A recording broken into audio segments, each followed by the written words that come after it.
안녕하세요. 여러분, 우리 이장의 품질 경영과 품질 경영 평가 모델에 관련된 것들, 요거, 이제 강의를 시작하도록 하겠습니다. 우리 앞부분에 대한 것들은, 이 품질 선구자에 관련된 것들은 이미 좀 일부분을 좀 제가 강의를 좀 했습니다. 그래서 일단 그런 부분들도 이어서 같이 한번 짧게, 빠르게 좀 스킵하고 뒷부분에 대해서 좀 정리하도록 하겠습니다.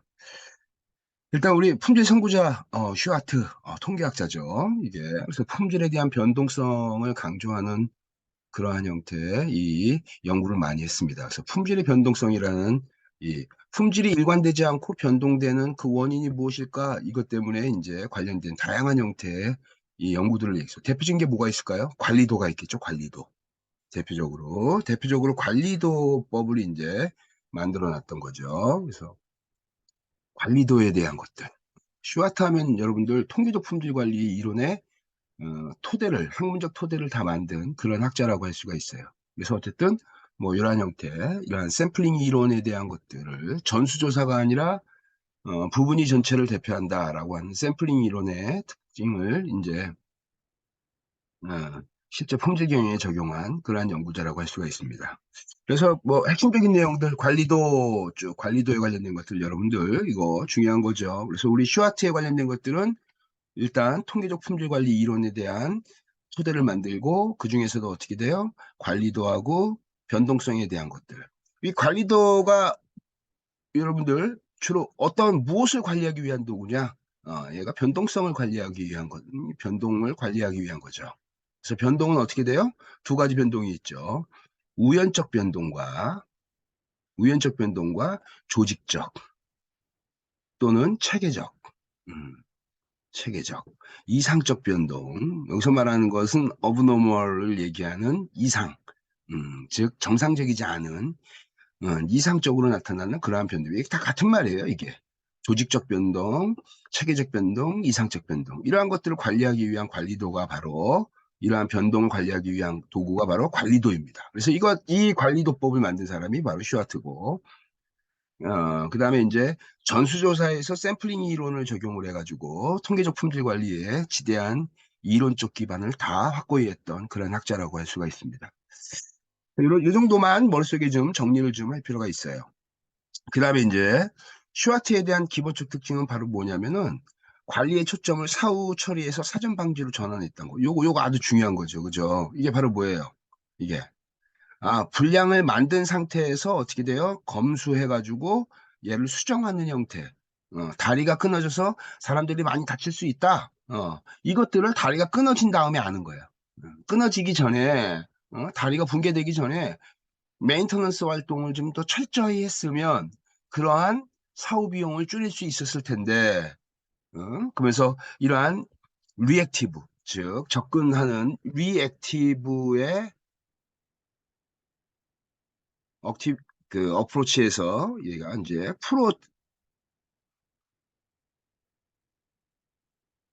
프로액티브죠. 프로액티브.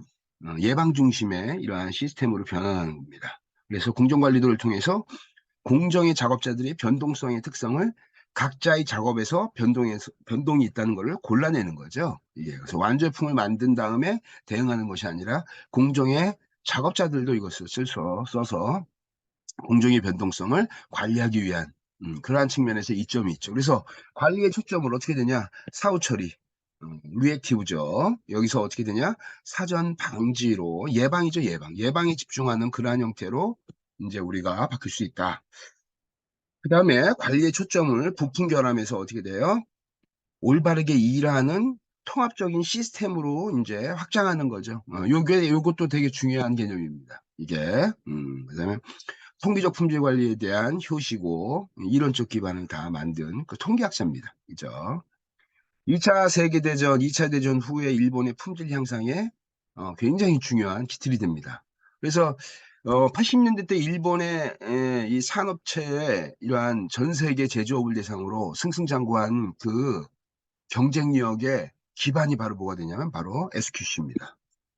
Statistical Quality Control이라고 하는 통계적 품질 관리라는 이 관리가 일본 제조 산업의 핵심적인 차별적 경쟁 우위 요소가 되죠. 이게 그래서 어쨌든 이러한 이 슈와트의 특징들을 잘 정리하면 좋을 것 같습니다. 슈와트 중요합니다.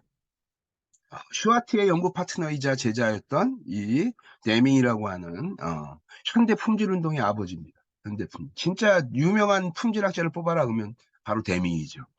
저도 개인적으로 이 데밍을 굉장히 존경하는 학자 중에 한 명입니다.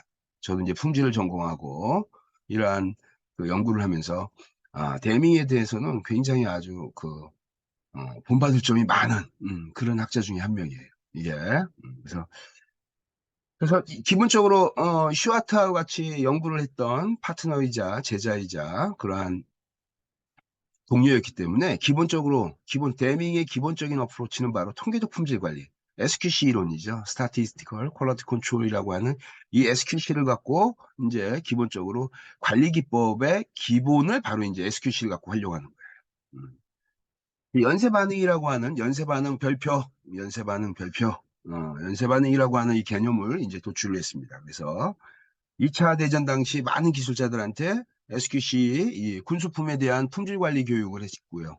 2차 세계대전이 끝난 다음에는 그 엔지니어들이 다 기업체를 들어갔죠. 이게 그래서 저는 미국 사회에 대한 전반적인 변화가 이제 예를 들자, 자, 이렇게 되면 이제 중화학공업에서 무기 중심의 중화학공업에서 경공업, 소비재 상품으로 전환되는데 바로 뭐가 생기냐면 이러한 생산품에 대한 물자 부족 현상이 나오고 그래서 어떻게 돼요? 기업체들은 생산량을 증대하기 위한 노력을 합니다. 왜 생산량을 증대하면 품질이 나빠도 상품에 대한 수요가 시장 내에서의 안정화되어 있기 때문에 실제로 어떻게 돼요? 약간 나빠도 막 사는 거야. 물자가 부족하니까. 이게. 그런 상태에서 품질에 대해서 기업들이 충분하게 고려를 하고 투자를 할까요? 절대 그렇지 않겠죠. 그죠? 시장의 수요가 나빠도 사는데 굳이 품질에다 투자할 필요가 없겠죠. 이게. 그다음에 어쨌든 2차 세계대전 이후에 미국에 대해서 이제 그런 다양한 활동을 하고 있던 도중에 미국에서 일본에서 이게 태평양 함대 사령관이었던 메가더가 이제 점령군 사령관으로서 일본에 그 인구조사를 위해서 통계학자를 한 명 보내달라고 요청을 하죠. 그래서 가게 된 사람이 바로 데밍입니다. 그래서 데밍이 이제 와서 SQC를 강의를 하게 되고 이걸 기반으로 해서 어떻게 돼요? 일본 학자들한테 통계적 품질 관리 기법을 이제 확산시키는 그러한 계기가 됐던 거죠. 연쇄 반응이라는 거 여러분 한번 잘 봅시다. 이게 80년대 때 메이드 인 재팬의 신화가 만들어졌을 때 일본 미국 기업들 특히 이제 미국 기업들이 우리한테 전쟁에도 졌던 일본이 불과 30년 만에 이렇게 강력한 경쟁력을 갖춘 기업으로 다시 변환돼서 미국에 들어와 가지고 비즈니스를 하고 있는 그 미국 일본 기업들의 특징을 갖고 이제 봤더니 그 본질적인 특징이 바로 뭐였냐면 본원적인 특징이 바로 품질을 기반으로 한 시장 확대 전략이에요. 이게 그러니까 품질을 전략적 무기로 활용하는 거예요. 이게 그래서 이 연쇄 반응 모델이라는 거 이거 별표 10개 이거 10개입니다. 이거 시험 출제합니다, 이거. 그래서 품질을 향상을 하게 되면 어떻게 됩니까, 여러분들? 품질이 향상된다는 얘기는 재작업이라든지 실수하고 이러한 낭비 같은 것들이 감소돼서 비용이 줄어들죠. 비용이 줄어듭니다. 이거에 대한 것들의 특징이 바로 뭐냐면 여러분 이렇게 생각하면 돼요. 100개 중에서 분량이 30개가 나왔어. 그러면 양품으로 판매할 제품은 70개밖에 없는 거예요. 그러면 이 상태에서 여러분들 이 30개의 손실 비용은 이 70개에다가 할당을 해야겠죠. 그렇지 않으면 이 기업은 70개를 팔아가지고는 100개의 원자재에 이 투입됐던 원가를 보존하는 게 굉장히 어렵게 됩니다. 그러니까 30개를 어떻게 돼요? 70개에다가 할당을 하겠죠. 그죠? 당연히 어떻게 돼요? 품질이 떨어지는데도 가격이 높아지는 이유가 여기에 있어 나 반대로 이러한 기업이 품질이 향상됐다라는 얘기예요. 질적 고도화가 됐다는 얘기입니다. 100개 똑같이 100개를 만드는데 30개가 아니라 10개의 분량이 났어요. 그러면 어떻게 됩니까? 실제로 팔 수 있는 제품은 90개가 되는 거예요. 이게 바로 뭐예요? 품질이 향상된 거예요. 품질이 향상됐다라는 표현을 한번 잘 보겠습니다. 똑같이 팔 제품이 90개가 되는 거예요. 70개에서. 이게 바로 생산성이 향상되는 거죠. 이게 생산성이 향상되는 거예요. 70개밖에 합격품이 없던 거에서 90개로 늘었기 때문에 20개의 생산성 향상분이 나타나는 거죠. 이게 당연히 단위당 가격은 어떻게 돼요? 떨어지겠죠. 그죠? 이게 그래서 생산성이 향상되고 고품질에 얘보다 더 가격이 저렴합니다. 이게 저비용 제품으로 시장 점유율이 향상되는 거예요. 시장 점유율이 향상되니까 어떻게 됩니까? 이게 기업의 경쟁력이 향상되고 그다음에 어떻게 돼요? 기업의 경쟁력이 향상되니까 기업은 다시 시장 내에서의 투자했던 이득을 다시 재투자하면서 어떻게 돼요? 공장을 확장하고 기업이 성장하는 과정에 자연스럽게 일자리가 증가하더라. 요 문제가 바로 뭐냐면 여러분 80년대 미국 기업들이 굉장히 등치는 큰데 허약한 거예요. 근데 조그마고 아주 그냥 날쌘돌이 아주 단단한 일본 기업들이 미국에 들어가서 등치 큰 이러한 큰 이런 골리앗들을 다 이제 넘어뜨리는 거죠. 적대적 M&A하고 시장을 선도하는 전략을 이제 활용하게 됩니다. 그러면서 일본이 썼던 그러한 전략적 이점이 어떻게 나타나는 거냐라고 했더니 이제 이렇게 MIT에서 out of crisis, 즉 미국이 지금 겪고 있는 이러한 형태. 그러면서 일본 기업이 미국 기업을 M&A 하면서 상당수의 이러한 일본 기업들, 즉 일본 기업들이 구조조정을 하는 거죠. 그러면서 상당수의 많은 일자리가 많이 사라졌어요. 미국인들, 이 사람들이. 그러니까 당연히 어떻게 돼요? 경기가 되게 안 좋고 힘들었던 시절이죠. 그죠? 그랬던 시절에 이 위기를 탈출하는, 즉, 아웃 오브 크라이시스, 위기를 벗어나기 위한 그러한 측면에서 어떻게 해야 되냐? 품질을 향상시켜야 된다. 이게 바로 굉장히 어두운 이러한 터널을 빠져나오는 첫 번째 단추다라는 거를 이제 이 연쇄 반응 모델로 설명한 거예요. 지금 이게 시사하는 바가 굉장히 큽니다. 즉 바꿔 얘기하면 시장 내에서 경쟁력을 갖고 시장을 선도하는 기업들이 어떻게 시장을 선도하냐면 요 품질 혁신을 통한 품질 향상을 통한 시장을 선도하는 전략을 쓰고 있다는 얘기예요. 이러한 다양한 사례를 볼 때 우리는 어떻게 이해하냐면 품질을 통해서 기업이 겪고 있는 시장 내에서의 경쟁력 하락의 문제, 시장 점유율의 문제, 생산성의 문제, 그 다음에 지속적인 고객 확보의 문제를 품질 향상이라고 하는 이러한 개선을 통해서 그 문제를 다 해결할 수 있다는 거예요. 본질적으로. 그러한 측면에서 품질 향상을 통한 뭐다? 연쇄 반응 모델이 굉장히 중요한 의미가 있다고 할 수가 있습니다. 그래서 어쨌든 이제 이 데밍이 이제 그래서 이제 일본에 가서 상당수의 많은 이제 이 기업 지원 활동이라든지 교육이라든지 컨설팅이라든지 이런 것들을 이제 하면서 일본 산업을 이제 전쟁 전보다 더 질적으로 고도화시키는 그런 부분에 이제 공헌을 많이 했죠. 그래서 이제 쭉 이제 커지는 이제 일본 산업이 커지는 성장하는 그런 계기가 됐어요. 그래서 그래서 미국 기업들은 어떻게 됩니까? 일본 기업의 뒤에 있는 대밍을 초청을 합니다. 그래서 MBC 방송에서 어떻게 되냐? 이런 말을 합니다. If Japan can, why can we?라는 이 말은 패전국 일본도 할 수 있다면 우리는 왜 못해? 우리도 할 수 있지. 이거 굉장히 아주 무시하는 표현이죠. 그죠? 이게 우리한테 전쟁이 졌던 패전국 일본도 할 수 있다면 우리는 왜 못해? 충분히 우리는 하고도 남지. 그러면 우리가 할 수 있는 방법이 뭐야? 이거에 대해서 거의 2시간 정도의 방송을 합니다. 그 방송에서 핵심은 바로 뭐냐면 기업체가 품질을 기반으로 다시 일어서야 된다라는 걸 강조하는 그런 강연 내용이에요. 이게.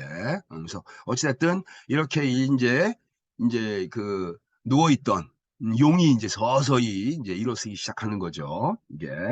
그래서 이제 대밍이 이제 이러한 다양한 형태의 활동을 했습니다. 그래서 이제 이 대밍도 마찬가지예요. 이 대밍이 또 강조했던 게 바로 뭐냐면 부품이나 부품 중심의 부품을 갖고 이제 품질을 평가하는 그러한 방법에서 아까 했던 것처럼 이 관리도 시스템을 굉장히 중시 여기고 이게 그래서 어떻게 되냐? 우리 기업 조직에서 시스템에 해당되는 게 바로 뭐냐면 경영이에요. 경영 시스템. 이 경영 시스템에 대한 품질을 굉장히 강조했던 그러한 학자 중에 한 명입니다. 그래서 바로 뭐냐면 이게 또 중요한 내용이죠. 품질 향상이 달성되지 않는 이유는 엔지니어의 무지와 실수가 아니라 그것도 문제가 있어요. 그 엔지니어의 실수를 뭐라고 보냐면 굉장히 사소하고 이거 저기 큰 문제가 아니로 보는 거예요. 아닌 것으로 보는 거죠. 그러면 진짜 본질적인 문제이고 큰 문제는 바로 뭐냐? 경영자다. 경영자는 엔지니어가 일을 똑바로 분량을 만들어내지 않고 똑바로 일을 할 수 있는 시스템을 제공할 의무가 있다라는 거예요. 경영자 책임론이죠. 경영자 책임론에 대한 이러한 것들을 이제 제시한 학자입니다. 우리가 뒤에서 계속 이제 배우겠지만 여러분들 어때요? 뭐 거의 대부분의 공통점이 있습니다. 이러한 이 품질 대가들이 얘기하는 것들은 공정 내에서의 엔지니어의 실수, 뭐 이러한 어떠한 저기 작업의 미싱, 부품의 결함 이런 것들은 굉장히 사소한 거예요, 사실 이게. 근데 반대로 얘기하면 올바르게 일할 수 있는 체계와 시스템이 갖춰져 있냐? 부품이 결함이면 어때요? 그걸 사전에 골라내는 시스템이 있냐 없냐가 더 중요한 거죠. 원자재가 나쁘고 부품이 결함이고 교육이 제대로 안 됐어? 그러면 공정 내에서 그것이 어떻게 돼요? 문제점으로 딱 나타날 수 있는 그러한 시스템이어야 된다는 거예요. 그 시스템은 엔지니어가 손을 못 대. 그건 누가 해야 합니까? 관리, 경영자, 고위층의 관리자들이 그 프로세스 시스템을 이제 개선하고 수정해야 된다는 거예요. 바꿔 얘기하면 여러분들 제가 이제 수업 시간에서 간단히 얘기했던 것 같은데 여러분 교육 프로그램 가면 주로 누가 들어옵니까? 실제로는 누가 들어가야 돼요? 교육 프로그램에는요. 관리이사들, 고위층이 품질 교육에 대해서 먼저 이 교육을 받아야 됩니다. 이거 교육을 받지 않으면 어떻게 됩니까? 사실은 밑에 있는 말단 대리 과장들만 교육을 받아봐야 조직 내 확산과 전파가 느려요. 그러면 진짜 조직 내 확산과 전파를 확실하고 명확하게 제시할 수 있는 고위층 관리자가 품질 교육을 받는 게 더 효과가 좋습니다. 이게. 그래서 어쨌든 그런 측면에서 이러한 경영자 책임론에 대한 것들을 굉장히 강조했던 그러한 이 학자 중에 한 명입니다. 그래서 데밍이 14가지 지침을 이제 제시합니다. 자, 이게 그래서 좀 뒤에 나오니까 이제 그런 것들도 이제 좀 보면 이제 쉽게 이해할 수 있어요. 품질 변동과 공정성에 대한 품질 관리예요. 이거 아까 내가 품질 변동이라고 했잖아요. 품질 변동 딱 나오면 어떻게 돼요? 아, 관리도 이렇게 하면. 변동성은 무조건 뭘 이해해야 된다? 우리 관리도를 이해하자. 관리도. 이게 그래서 우연적 변동과 특별한 이런 특수한 원인 이게 바로 뭐라 그랬어요, 제가. 이게 조직적 변동. 조직적 변동. 같은 말. 또 뭐 있어요? 체계적 변동. 음, 체계적인 변동. 그 다음에 어떻게 돼요? 이상 변동. 음, 이게 여기서 말하는 이 원인이라는 것이 이제 변동성을 얘기하는 거예요. 우연적 변동. 이거는 바로 뭐예요? 일반적으로 공정내에서 자연스럽게 발생할 대표적으로 여러분들 공정내에서 자연스럽게 발생하는 게 뭐예요? 횟집에서 회를 아저씨가 10년 이상 자기가 쓰는 손에 맞는 칼 갖고 10년 이상 썼더니 칼이 어떻게 돼요? 뭉툭하게 쇠가 닳아가지고 뭉툭해지죠. 그죠? 둥그렇게 이렇게. 그게 바로 마모잖아요. 인간의 힘으로 마모나 이런 것들을 막을 수 있을까요? 이런 것들은 거의 못 막아요. 이게. 그래서 어떻게 돼? 일반적으로 어떻게 돼요? 그런 원인은 자연스럽고 너무나 일반적이기 때문에 그거는 어떻게 돼요? 우리가 왜 닳지? 닳지 않게 하는 방법이 있을까? 이것을 고민하는 거는 그건 옳은 방법이 아니라는 거예요. 바꿔 얘기하면 그건 어떻게 돼요? 그냥 일반적으로 나타나는 변동이기 때문에 그건 허용하는 거죠. 즉 우리의 관리의 대상은 그것이 아니라는 거예요. 이게 그러면서 특수한 원인으로 발생하는 것들. 예를 들어 볼게요, 여러분들. 오후 1시부터 1시 반 사이에 통조림 공장에서 통조림 무게에 대한 불량이 급증하고 있는 거예요. 이게. 그래서 왜 그러냐 봤더니 점심 먹고 1시부터 1시 반 사이에 식곤증으로 졸면서 일하다가 어떻게 돼요? 통조림이. 무게가 예를 들면 500g이라 근데 뭐 600g, 700g 나오고 막 이렇게 또는 뭐 300g, 400g 나오기도 하고 너무 적거나 너무 많거나 이런 형태의 변동이 1시부터 1시 반 사이에 식곤증으로 인해서 나타나더라. 이런 것들. 이건 어떻게 돼요? 조직적으로 나타나는 거죠. 체계적으로 나타나는 거죠. 공정 내에서 특수한 형태, 특수한 그러한 변동성의 원인이죠. 이게. 그래서 어떻게 됩니까? 1시부터 1시 사이에는 작업자들한테 식사하고 바로 현장에 투입하는 게 아니라 맨손 체조도 시키고 공정 내에서 좀 일 천천히 하더라도 어떻게 돼? 일 시키려고 하는 거죠. 그죠? 막 체조 시키고 맨손 체조. 뭐 저희 건강박수 막 이런 거 시키고 막 이런 것들이 여기에 해당되는 거예요. 그래서 일반적으로 여러분들 우연적 변동은 어떻게 돼요? 자연적인 부분율로 전체 품질 변동의 8, 90%가 다 여기에 해당된다. 공정 이상 또는 센서 이상들 이런 것들은 그냥 일반적으로 그냥 나타나는 문제인 거고 공정 고유의 원인이 아니라 10에서 20%는 외부적인 이상적인 원인들에 의해서 발생하는 것들. 왜 여기서 여러분들 10에서 20이라고 하는 이런 것들은 사실은 이제 우리 관리도 우리 정규 분포를 보면 알 수 있어요, 여러분들. 정규 분포가 어떻게 됩니까? 1표준 편차, 2표준 편차, 3표준 편차. 우리 정규 분포 보면 Z값이 어떻게 돼요? 1, 2, 3 이렇게 나오죠. 그게 바로 이 표준 편차를 얘기하는 겁니다. 표준 편차. 그래서 여기에 최저값이 여러분 어떻게 됩니까? 이게 0.9974. 그러면 이 3시그마 바깥에 나가면 어떻게 해요? 불량이야. 이거 나가면 불량이야. 가운데는 평균이고 이게 그러면 이 바깥에 나갈 확률은 어떻게 됩니까? 1 빼기 0.9974 이렇게 되면 이 바깥으로 나가는 요기의 면적이죠, 요게.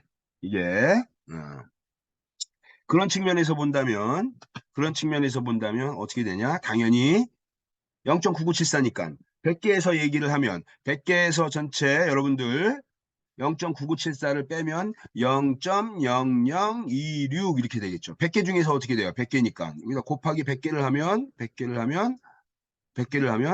하나, 둘. 100개 중에서 0.26개 나가는 거예요. 100개 중에서 어떻게 돼요? 거의 다 들어오는 거죠. 바꿔 얘기하면 정규 분포의 3시그마 바깥으로 나가는 것이 어떻게 돼요? 너무나 어려운 일이죠. 이거 나가면 진짜 이상하네요. 그죠? 이게. 그거를 지금 우리가 이 관리도로 찾겠다는 얘기입니다. 이게 이 기준값.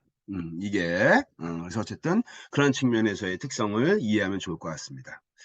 그래서 어쨌든 대밍 얘기했던 것들 이거 미국 공장에 대한 이게 규격이에요, 규격.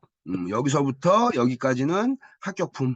여기 안에 들어오면 합격품. 여기 바깥에 나가면 불량. 이렇게 되는 거예요. 이게. 그 다음에 요건 어떻게 돼요? 가운데가 규격의 중심값. 얘가 바로 규격의 평균값이죠. 여기에 일치하면 일치할수록 좋은 거예요. 그죠? 근데 어떻게 돼요? 정규분포 그림을 그렸더니 분포가 이렇게 퍼져 있는 거예요. 평균에서부터 이 흩어짐의 정도가 크다는 얘기는 품질의 변동성이 굉장히 큰 겁니다. 반대로 어떻게 돼요? 일본의 이 소니의 일본 공장은 표준 편차가 작아요. 표준 편차가 작다는 얘기는 표준 편차가 작다는 뜻은 변동이 작다. 고로 품질은 좋다. 퀄리티는 여기는 어떻게 돼요? 표준 편차가 크다. 고로 변동성이 크다. 품질이 나쁘다. 이렇게 이해하는 거죠. 똑같은 회사인데 미국 공장의 이 품질 변동성과 일본 공장의 품질 변동성이 이렇게 차이가 난다. 이거 그래서 어떻게 해요? 미국 사람들이 그래서 소니 제품을 사는데 소니 제품 튼튼한 거 알겠어. 근데 이 제품을 이렇게 밑을 이렇게 들어서 보는 거예요. 제품의 하단에 Made in Japan, Made in 뭐 USA 이렇게 딱 찍혀 있는 어디에서 만든 거야? 이걸 보려고 하는 거예요. 이게 그래서 어쨌든 이러한 변동성의 문제가 나타나더라. 그래서 어쨌든 여기서 나오는 거 데밍 사이클입니다. 데밍 휠. 데밍 사이클이라는 게 바로 뭐냐면 이게 데밍이 어떻게 되냐? 계획을 잡고 그 다음에 어떻게 돼요? 이걸 갖고 실제 실행을 해서 계획과 실행을 비교하고 그 다음에 그거에서 그 문제점을 찾아서 다시 보정한 다음에 다시 이제 계획에다 반영하는 형태. 그래서 이게 사실은 이걸 좀 더 구체적으로 표현하면 이렇게 되죠. 플랜, do, 체크, 액션. PDCA라고 하는 이 관리 사이클. 이게 바로 뭐냐? 이게 바로 데밍 사이클입니다. 이게 데밍 사이클. 그래서 이 PDCA를 또 뭐라고 하냐? 여러분들, 요 PDCA를 지속적 개선을 위한 관리 활동이라고 합니다. 관리 활동. 지속적 개선을 위한 관리 활동. 이게 데밍이 이제 어떻게 돼요? 슈와트한테 배웠던 이 관리 사이클을 일본 사람들한테 PDCA 사이클을 가르쳐 주면서 이제 데밍 사이클, 데밍 휠 이렇게 돼 있죠. 이게. 그래서 어쨌든 그런 형태의 특징이 이제 우선 나타나는 거. 지금 이제 품질 개선을 여기서 대밍이 품질 개선을 위한 14가지 실행 항목에 대한 것들을 얘기를 했어요. 쭉 해서 보면 노동자가 됐든 관리자가 됐든 경영에 참여시키는 거예요. 예, 성공하는 방법 14가지 쫙 해서 품질을 기반으로 한 철학을 어떻게 되냐? 지속적으로 공부하고 학습해야 된다. 이런 것들. 우리 전체 쭉 떼서 봅시다. 이런 것들. 팀 노력의 극대화. 여기서 말하는 팀이 바로 뭐예요? 같이 일하는 동료 집단이죠. 이게. 그래서 이걸 뭐라고 하냐면 QC 서클이라고 합니다. QC. 여러분 대학 들어와서 서클 활동하잖아요. 회사에 입사했더니 어떻게 돼요? 서클 활동합니다. 그게 바로 무슨 서클 활동? 퀄리티 컨트롤, 품질 관리를 위한 서클 활동. 이게 그래서 같이 일하는 동료 집단끼리 어떻게 되냐? 같이 품질 관리에 관련된 것들을 이제 뭐 브레인스토밍도 하고 제안도 하고 품질 개선을 위한 이제 그 팀 단위의 그 소집단 활동을 하게 되는 거예요. 그거에 대한 것들을 이제 극대화시키자. 개인이 아니라 같이 일하는 동료 집단으로 그룹핑하는 거죠. 뭐 작업자에 대한 강요를 제거한다든지, 그다음에 전 조직원의 교육과 이러한 개선 활동을 실시한다. 예, 이 교육은 일단 너무나 이 품질에서 교육은 너무나 중요합니다. 바꿔 얘기하면 올바르게 일하지 않는 사람은 교육을 제대로 못 받았기 때문에 자꾸 이게 틀린 게 되는 거예요. 불량을 만들게 되고. 그래서 어쨌든 품질 개선을 위한 품질을 통해서 시장 내에서 경쟁력을 획득하는 14가지 지침이라고 보시면 됩니다. 그래서 여기 14가지 지침에 대해서 무슨 이러한 새로운 철학에 대한 학습이라든지 경영 참여라든지 이런 여러 가지 이러한 특징 같은 것들이 이제 정리가 되어 있는데 이런 것들을 여러분도 한 번씩 읽어보면 좋을 것 같아요. 이것들은 좀 빨리 좀 넘어가도록 하겠습니다. 자, 그 다음에 이제 14가지 성공하기 위한 14가지 지침. 자, 그 다음에 이제 여기가 바로 뭐냐면 7가지 치명적 병폐. 이걸 뭐라고 얘기하냐면 이렇게 얘기할 수 있어요. 망하는 7가지 시그널, 징후예요, 징후. 이렇게 하면 필망, 반드시 회사가 망한다. 이렇게. 그러니까 회사가 품질 혁신을 운영하지 않는 기업들의 전형적인 특징이라고 보면 돼요. 바로 얘기하면 제일 첫 번째가 일관된 목표의식이 결여해요. 일관된 목표의식이 결여됐다는 얘기는 일관되고 장기적인 측면에서의 목적과 비전을 갖고 있지 않다라는 거예요. 이게. 이거 갖고 있지 않고 어떻게 되냐. 이걸 갖고 있지 않고 단기적인 측면에서의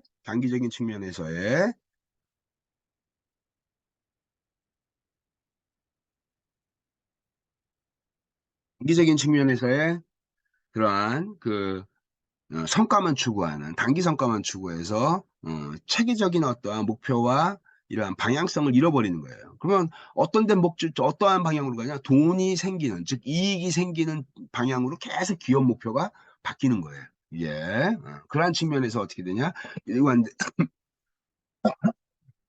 미안합니다. 일관된 목적의식이 결여됐고, 뭐 단기적인 이익만 중시하게 되고, 쭉 이제 옵니다. 쭉 오다 봤더니 여기 관리자의 자진교체. 관리자의 자진교체 같은 경우에도 어떻게 돼요? 성과를 뭐 내지 못하는 관리자는 바로 그냥 회사에서는 어떻게 됩니까? 바로 그냥 좌천되거나 뭐 딴 부서로 옮기거나 이렇게 하잖아요. 이게. 근데 이렇게 관리자가 단기 성과에 매몰돼가지고 자꾸 교체될 때는요, 여러분, 우리 대통령이 바뀌면 누가 바뀝니까? 주변에 서 있는 차관들이 다 바뀌죠. 그죠? 이게, 그죠? 그 다음에 어떻게 돼요? 전 정권에서 썼던 방법들을 다 부정하고 새로운 방법을 쓰려고 하는 거예요. 그죠? 이게. 바꿔 얘기하면 관리자가 자꾸 바뀔 때마다 어떻게 돼요? 관리 방법이 자꾸 바뀌는 거야. 이게. 그러다 보니까 어떻게 돼요? 장기적이고 목표 지향적인 이러한 체계성을 갖고 일하지 못하는 거죠. 그때그때마다 계속 바뀐다는 얘기예요. 이게. 그러한 측면에서. 그 다음에 맨 끝에 과도한 이 PL 비용. 과도한 이 PL 비용이 사실은 대명이 어떻게 되냐? 기업이 제품을 생산한 이후에 과도한 품질 비용으로서 이거에 대한 것들을 이제 많이 지적을 했어요. 이게.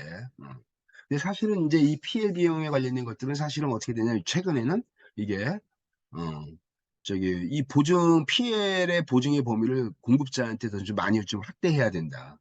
그래서 피해를 명확하게 잘 복구하고 리커버리하는 기업들이 사실은 어떻게 되냐? 시장 내에서 성공하더라. 이런 이제 연구들이 많이 나타나고 있어요. PL이. 그래서 요 부분에 대해서는 이 데밍은 그런 부분에 대한 것들은 이제 그 당시에는 이제 이런 것들이 사실은 과도한 품질 비용의 한 항목으로 이제 지적을 했죠.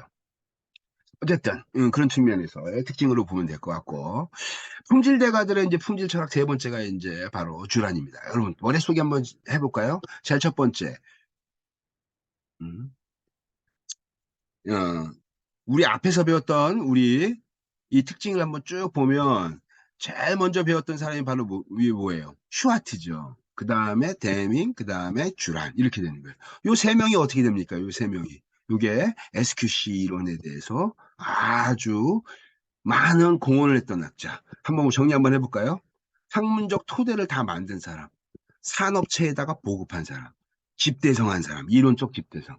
요 세 명이 SQC 이론을 거의 다 이제 만들었다고 해도 과언이 아닌 그런 학자들입니다. 저 우리 이제 다시 이제 지금 들어가면 조셉 주란이에요. 일본의 엔지니어들한테 품질 기법과 개념을 교육을 시키고 대명이 주로 SQC 주라는 품질 관리에서 이런 중요 요소들을 이제 교육을 했어요. 그래서 이 SQC 이론 이 사람도 마찬가지예요. 이 사람 통계적 품질 관리를 굉장히 중요하게 여기는 그러한 측면에서 그래서 어쨌든 품질 관리에 의해서 품질 관리 측면에서 무엇을 중요하게 여겼냐면 경영적인 측면을 강조했다. 이거 우리 앞에서 대명이 했던 거하고 거의 유사하죠. 그죠? 바로 뭐예요? 경영자 책임론. 이게 앞에서 얘기했던 경영자 책임론이죠. 상당수의 많은 학자들은 다 거의 대부분 공통적으로 경영자 책임론, 이 관리 시스템, 이거에 대한 책임이 굉장히 중하다라는 것을 인정을 하고 있죠. 다 거의 대부분. 그래서 SQC에 대한 이론적인 것들을 집대성합니다. 그래서 그 책 이름이 Quality Control Handbook이에요. 이게. 그래서 그냥 거의 통계적 품질 관리를 공부했던 학자나 작업자나 이런 사람들은 서재 앞에 이 SQC 핸드북. 핸드북이 뭐야, 핸드북. 필요할 때 언제든지 이렇게 쭉 찾아가지고 볼 수 있도록 이렇게 만들어 놓은 책이죠. 이게. 그래서 이 QC 핸드북이 전 세계적인 베스트셀러가 돼가지고 엄청나게 많이 팔린 책 중에 하나입니다. 예. 그다음 조셉 주란이라고 하는 이 사람이 이제 품질에 대한 정의를 내렸어요. 이게. 그 이전에 대한 이제 다양한 우리 그 이전에 대한 품질의 정의 우리 앞에서 배웠던 품질의 정의가 바로 뭐죠? 공급자 중심의 품질, 그죠? 규격 일치성. 여기서 어떻게 돼요? 사용자 적합성의 개념. 야, 규격이 무슨 뭐 망치의 머리 무게가 3kg가 되는지, 손잡이의 길이가 40cm가 되는지, 이거 내가 다 재보고 사야 되는 게 아니라 다 필요 없어 그냥. 나는 못 박는데 편하면 그건 품질 좋은 거야. 이게. 즉, 바꿔 얘기하면 용도 적합성, 사용 적합성의 개념을 품질의 개념으로 정의를 한 거죠. 이거 되게 중요한 개념입니다. 요거. 이게 조셉 주란이 제시했던 이게 바로 뭐예요? 공급자 중심의 규격 일치성 품질의 개념에서 사용자 중심의 사용 적합성의 개념으로, 이용 적합성의 개념으로 품질의 개념이 이제 발전하는 거죠. 공급자에서 이용자 중심의 품질로 발전하는 거예요. 현대적인 관점에서의, 지금에서의 이 품질의 개념은 바로 뭐예요? 엑셀런트 레벨. 탁월성의 정도. 즉, 고객에 감추어져 있는 니즈까지 충족시켜줄 수 있는 탁월성의 정도. 이게 바로 뭐다? 이게 바로 품질의 개념이라는 거예요. 이게, 그러면서 여기 나왔던 것처럼 설계 품질, 적합 품질, 유효성, 서비스 품질, 이런 다양한 것들을 이제 구성 요소를 나눠서 어떻게 되냐? 사실은 이러한 용도 적합성, 사용 적합성의 개념이 가장 중요한 개념 중에 하나다라고 강조했던 학자입니다. 그러면서 이 조셉 주라는 이제 여러분들 우리 대밍이 이제 관리 기법 만들었죠. 대밍이 그게 바로 뭐예요? PDCA입니다. PDCA 지속적 개선의 대밍이 이제 슈와트한테 배웠던 SDCA라고 하는 이 관리 기법을 이제 PDCA로 이제 변형해서 일본에 이제 보급하면서 이제 품질을 관리를 위한 이 네 가지 활동에 대한 특성을 굉장히 강조를 했습니다. 이게. 그랬더니 이제 주란이 이제 어떻게 돼요? 다 사실은 이게 동시대에 살았고 어떻게 돼요? 사실은 자기만의 이렇게 학문적 방법과 이제 주제를 갖고 이제 컨설팅도 하고 기업 자문도 해주고 하는 그러한 사람들이에요. 이분들이 다 연구자들이. 그래서 이 주란이라고 하는 사람이 이 사람이 똑같이 데밍처럼 이러한 관리 사이클을 만드는데 그 관리 사이클은 어떻게 돼요? 세 가지입니다. 트릴러지니까 세 개예요. 이게 바로 뭐냐? 품질 계획, 품질 통제, 품질 개선. 이러한 형태의 세 가지 활동을 통해서 어떻게 되냐? 지속적으로 개선하고 변화하고 혁신할 수 있다. 그러면서 일반적으로 여러분들 이 품질이 관리되지 않는 그러한 전형적인 그 일반적인 기업들은 이 품질 비용이 매출액 대비 보통 한 20%를 차지한대요. 그래서 만연되어져 있는 거죠. 굉장히 높은 수준의 이 품질, 이 낭비 요소가 발생하는 거예요. 이게 매출액 대비 보통 20% 이상씩 나갑니다. 이게 그래서 이것이 어떻게 되냐? 혁신을 통해서 브레이크스루. 예. 브레이크스루가 뭐예요? 브레이크 다운이 브레이크가 일단 이 무너뜨리고 부시고 저기 깨트리고 하는 거잖아요. 브레이크가 이게. 그러니까 브레이크스루니까 어떻게 돼요? 넘어뜨려서 스루 통과 관통하는 거예요. 그래서 일반적으로 이걸 뭐라고 얘기하냐? 이게 혁신, 뭐 돌파, 아, 뭐 혁신하는 그러한 형태의 활동을 브레이크스루라고 합니다. 이게 그러니까 이 브레이크스루니까 어떻게 돼요? 새로운 어떻게 돼요? 품질 기법이 이제 필요하다라고 하면서 나왔던 게 바로 품질 트릴러지예요. 이게 그래서 품질 계획, 통제, 개선이라고 하는 이러한 세 가지 활동을 통해서 어떻게 되냐? 우리는 지속적 개선으로 품질을 달성할 수 있다. 이러한 관리 활동 세 가지. 이거 뭐하고 똑같다? 대미이지에서 했던 PDCA하고 똑같은 개념이라고 보시면 돼요. 그걸 3단계로 구분한 거예요. 그래서 품질 문제의 80%가 경영층에서 통제할 수 있는 요인에서 발생한다. 뭐죠 이게? 이게 뭐예요? 경영자 책임론, 그죠? 예. 그래서 문제를 해결하기 위한 품질 경영 활동으로 지속적인 품질을 향상시킬 수 있다. 그래서 품질 계획, 품질 관리, 품질 개선, 이러한 세 가지 활동을 통해서 어떻게 돼요? 지속적으로 변화하고 혁신하는 그러한 과정을 이제 만들어낸 거죠. 이게 누구다? 조셉 주랄. 음. 각각의 연구자의 활동을 잘 정리하세요. 잘. 이게, 그래서 여기 나온 것처럼 품질 관리, 품질 계획, 품질 관리, 그 다음에 여기 나온 것처럼 품질 개선이라고 하는 이러한 3단계가 이제 조셉 주란이 제시했던 품질 트릴러지의 기본적 개념이라고 보시면 됩니다. 그래서 품질 개선을 위한 프로젝트 혁신 절차. 자, 저희 봤더니 일단 제일 첫 번째가 바로 뭐냐면 태도의 혁신이에요. 이게 프로젝트에서 사람들이 갖고 있는 과거에 이러한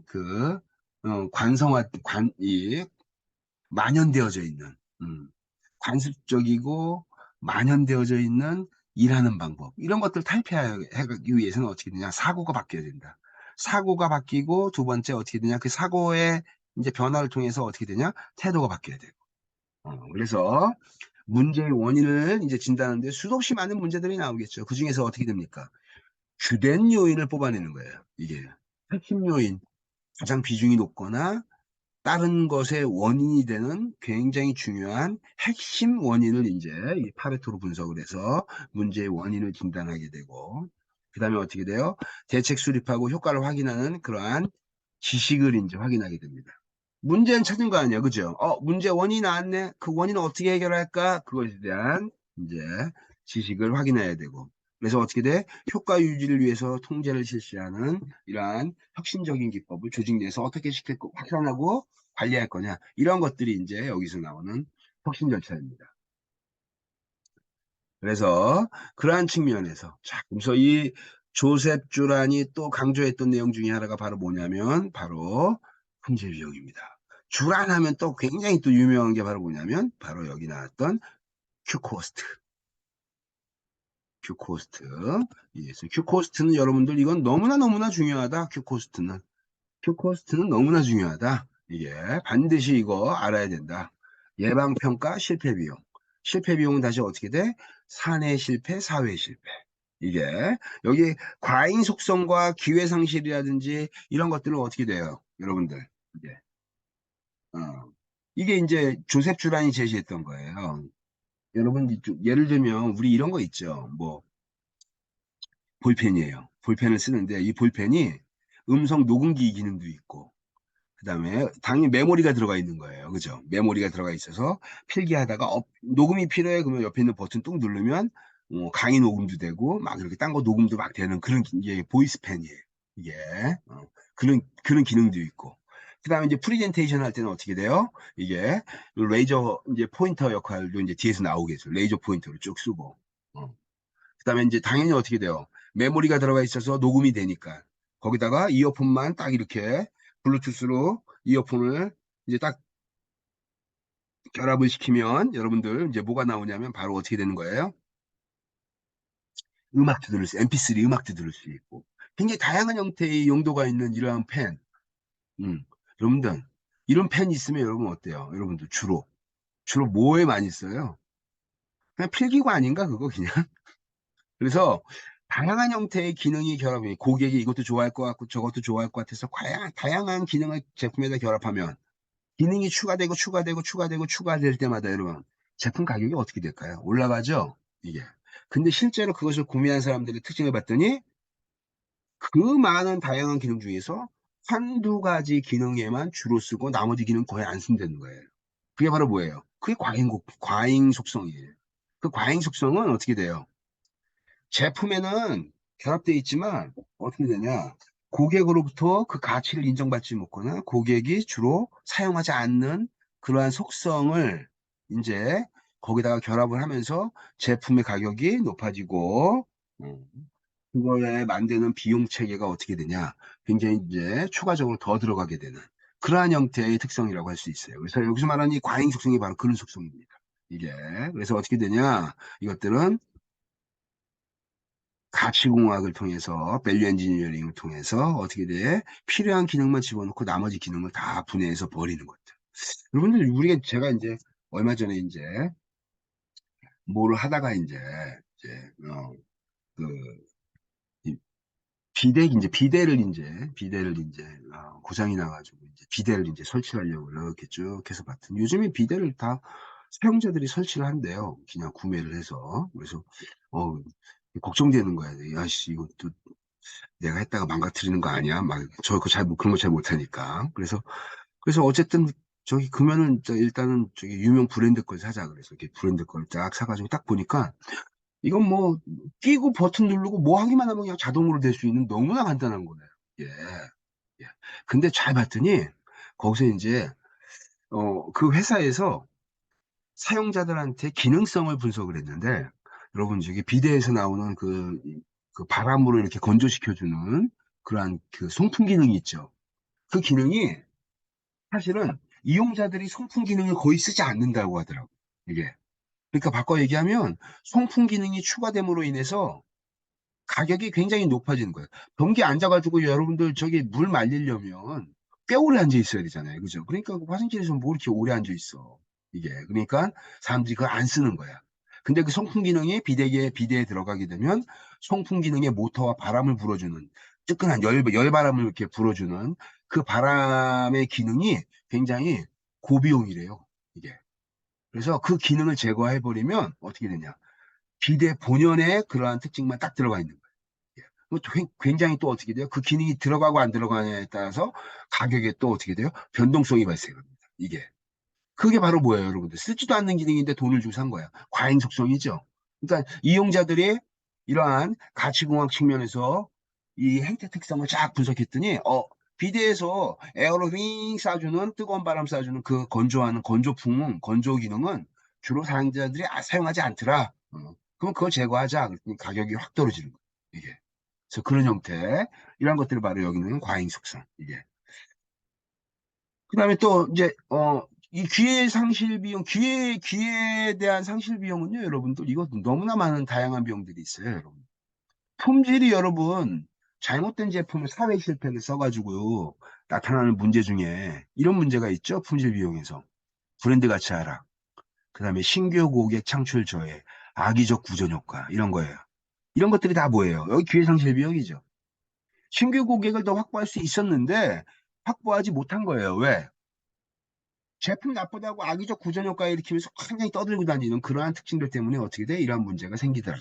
이게. 그래서 그러한 측면에서 어떻게 되냐?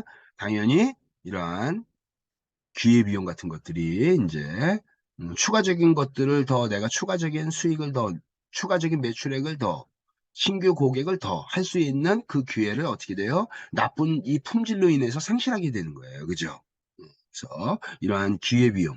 기회 손실 비용에 대한 것들이 바로 이 사회 실패에서 이제 미치는 결과라고 할 수가 있습니다. 그것이 이제 조셉 듀란이 제시했던 그러한 품질 비용의 개념으로 보면 될 것 같아요.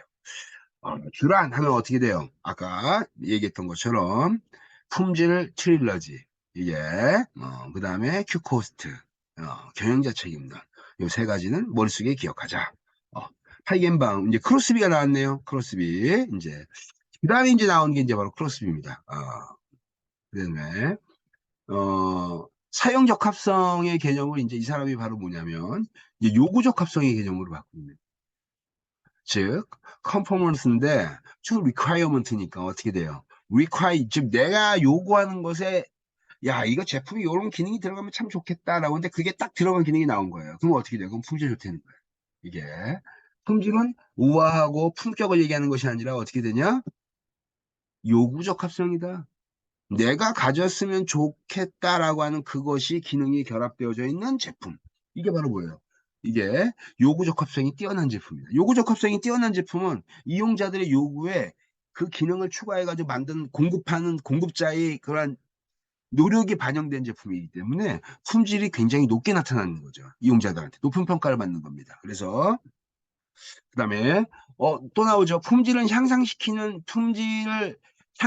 시스템은 평가하는 시스템이 아니라 예방하는 시스템입니다. 평가하는 시스템이니까 바로 뭐예요? 다리 끊어져서 사람이 다쳤네.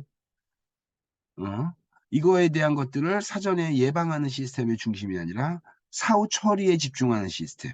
그래서 리액티브 시스템이 아니라 예방하는 시스템이다. 프로액티브적인 이러한 사전 예방을 강조하는 그러한 시스템이다.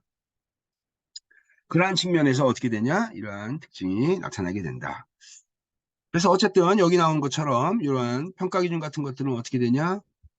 낮은 불량률이 아니다. 이 낮은 불량률이야. 제로 디펙트. 완벽함을 추구하는 이 불량률 제로가 도달해야 될 목표고, 그거를 위해서 어떻게 돼? 우리가 평가 기준을 활용해야 된다. 이게, 그래서 이 사람은 최초에 올바르게 똑바로 하자. 이게, 응?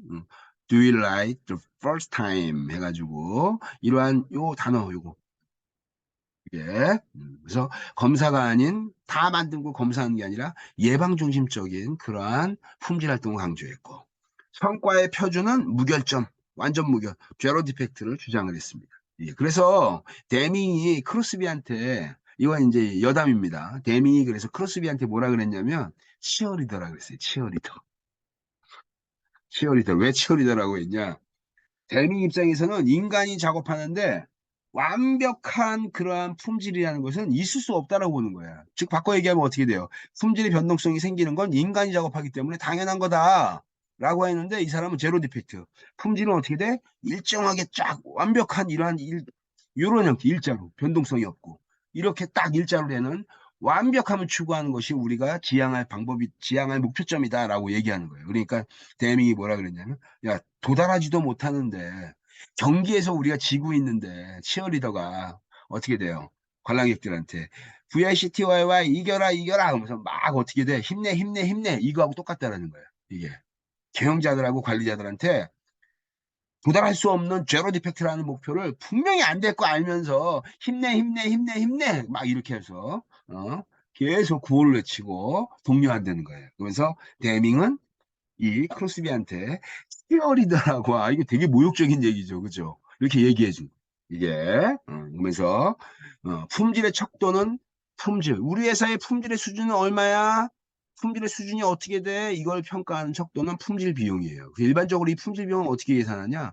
매출액 대비 몇 퍼센트야? 매출액 대비 몇 퍼센트 이렇게 비율로 나타내는 거예요. 매출액에서 몇 퍼센트 정도가 나타내냐? 일반적으로 여러분들 완벽한 품질을 기업의 전략적 목적과 운영 지침으로 쓰고 있는 그러한 좋은 그런 기업들은 일반적으로 매출액 대비 1% 또는 1.5%에서 2% 내외로 나타나고 있어요. 이게 문제는 발생하고 있는 것을 추적하고 있다는 얘기예요. 이게 되게 중요하죠. 관리 안 되는 기업은 발생하고 있는데 카운팅이 안 돼. 계산이 안 돼. 이게. 그래서 어쨌든 그런 측면에서 본다면 이 크로스비도 앞에서 얘기했던 다양한 학자들처럼 세 가지의 관리 사이클. 데밍은 어떻게 돼요? 데밍은 PDCA, 그죠?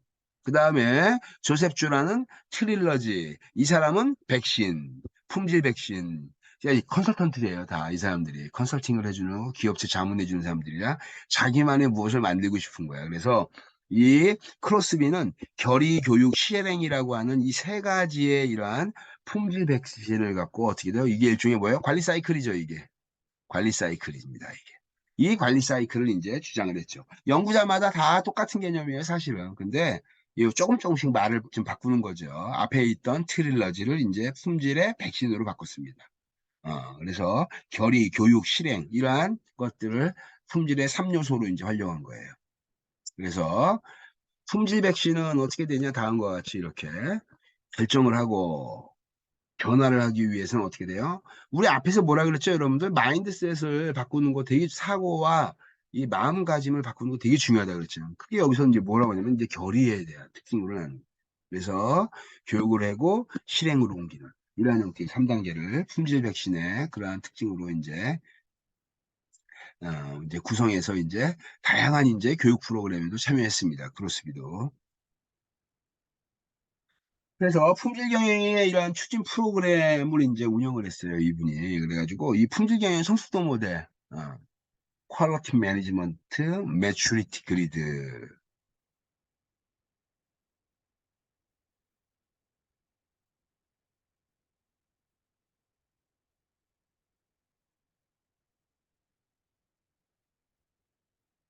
성숙도의 수준을 그리드 이렇게 구분을 해가지고 단계별로 한 거예요. 뭐에 대한 퀄리티 매니지먼트. 이게 그래서 품질 경영을 도입하기 위한 절대적 조건은 품질은 명확하게 정의해야 된다. 이거 제가 수업 시간에도 뭐 비슷한 얘기 한번 한 적이 있을 거예요. 품질의 정의가 뭐냐 이런 것들. 그래서 막 회계 담당자나 이런 사람들이 나한테 당신이 저기 고객이 누구예요? 그러니까 저는 고객 없는데요. 막 이렇게 얘기했던 이런 것들, 뭐 이런 것들이 다 여기에 해당되는 이러한 특징이라고 할 수가 있어요. 품질 시스템의 구축 방향을 정의해야 돼. 뭐 어떻게 해야 될까 이거? 예방 중심. 이게 예방 중심. 품질에 대한 정의는 어떻게 됩니까? 이게 요구사항에 대한 적합도, 고객 요구사항에 대한 고객 중심의 품질의 개념으로 계속 확장되는 거예요. 그러면서 예방정신 시스템이 굉장히 바람직하고 어떻게 돼? 처음부터 올바로 똑바르게. 그래서 이러한 형태 아까 우리 나왔던 것들. 궁극적 목표를 정해야 된다. 궁극적 목표. 이게 뭐예요, 우리가? 궁극적으로 인간이 공정 내에서 관리를 통해서 추구하는 방향은 지금 당장 힘들더라도 우리는 어떻게 되냐? 지속적 개선을 통해서 제로 디펙트. 무결점에 도전해야 된다. 그래서 이게 무결점에 대한 것들, 이게. 그다음에 품질의 측정 방법을 정해야 된다. 품질의 측정 방법은 주로 뭐로 하냐? 불량률, 통계 수치 이런 거 별로 중요하지 않다. 뭐로 하는 게 제일 좋다? 코스트. 그래서 어떻게 돼? 매출액 대비 Q 코스트. Q 코스트가 비율이 어떻게 돼? 이것에 대한 비율을 이제 비교하는 거죠. 그다음에 품질 비용에 의한 품질 수준을 측정하는 것을 굉장히 강조하고 있습니다. 이게 바로 QM, 이 품질 경영 성숙도 그리드 단계예요. 그래서 의심 단계, 눈 뜨는 단계, 아는 단계, 지혜 단계, 확신 단계. 이게 이제 품질 경영이 이제 이렇게 고도화되는 거예요. 그러면 여러분 이제 이걸 봅시다. 실제로 이렇게 해서 보면 여기 보세요. 매출액 대비 몇 퍼센트야 품질 비용이 쫙 해서 봤더니 실제로 매출액 이거는 보고되지도 않아. 얼마 나온지도 모르는 거야. 미지니까 모르는 거예요. 근데 어떻게 돼요? 실제로는 한 20%대 나오는 거죠. 이게. 그다음에 여기 뭐 이러한 각각의 조직의 특징을 이제 여기다 이제 설명을 하는 거예요. 그래서 이걸 갖고 어떻게 되냐? 우리 회사의 품질의 수준이 어느 단계 정도가 될까? 이것을 이제 체크할 수가 있겠죠. 그죠? 이게. 그래서 품질 경영의 수준을, 전반적인 수준을 이렇게 이해하는데 굉장히 도움되는 그러한 도구라고 할 수가 있습니다. 파이겐바움입니다. 파이겐바움. 파이겐바움은 아주 이제 이 사람은 이제 기존에 있던 것들을 어떻게 되냐? 체계적으로 이제 통합하면서 무슨 개념을 만들었냐면 품질의 문제는 공정 내에서의 문제라고 어느 특정한 공정의 문제라고 국한지으면 안 된다. 품질의 문제는 바로 뭐다? 조직 전체의 문제다. 대표적인 예를 한번 여러분들 들어보겠습니다. 회사가 경기가 굉장히 어려워지고 회사가 이제 어려워지면서 관리이사들이 이제 비용 절감에 대한 방향을 이제 관리에 이제 하반기에는 우리가 비용 절감을 노력합시다라고 하면서 이제 전체 기업 내에 투입하는 비용을 절감하기 위해서 노력을 하는 거예요.